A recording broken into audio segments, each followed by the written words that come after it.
Hello guys, আশা করি সবাই ভালো আছেন। আমিও ভালো। আজকে আসছি আমাদের কিশোরগঞ্জ জেলা নিকি হাওরে। আজকে ভিডিওটা হচ্ছে না করলে নাই, যেহেতু আমরা খুবই কৃষকরা ভোগান্তিতে আছে। আপনারা দেখতে পাচ্ছেন ধান পানির তলে ডুবে গেছে, কারণ অনেক ঝড় বৃষ্টির কারণে সারা বাংলাদেশেই এরকম পরিস্থিতিতে আছে কৃষকরা।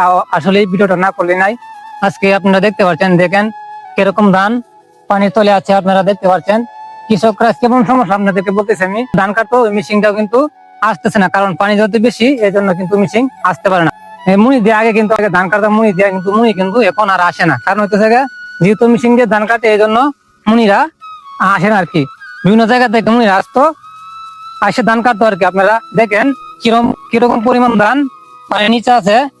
দেখেন এগুলো ধান তো কাটতে গেলে দেখা গেছে অনেক টাকা লাগবে। আর যে মুনিদেরকে লুজটা দিতে হয়, যদিও মুনি পাই আমরা, তাহলে মুনিদেরকে লুজ দিতে হয় 1200 থেকে 1500 টাকা। এরকম লুজ যদি আমরা দিই, তাহলে কি আমাদের কি একজন কৃষকের কিরকম করতে পারবে? একজন কৃষকে একটা মুনি 2 মণ ধান কাটতে পারে, কিন্তু একজন মুনির দাম 1500 টাকা আর 800 টাকা কিন্তু মন ধান।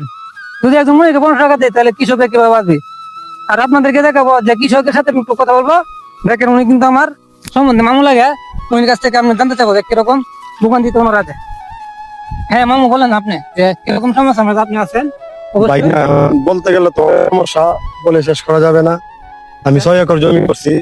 6 একর জমির মধ্যে আমি মনে হয় 1 একর জমি কাটতে পারছি।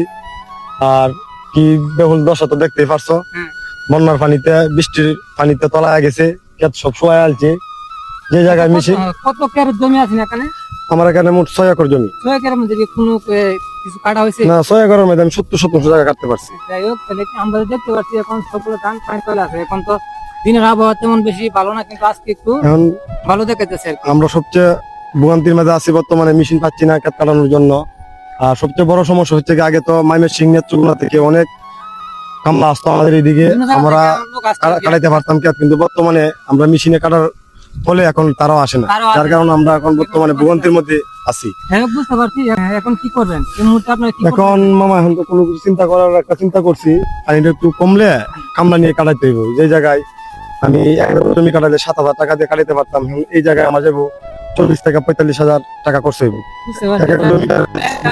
বিরত করে গেছেন, এই জন্য কিভাবে চালা যাইতে হবে মনে যায় নাকি? জি জি।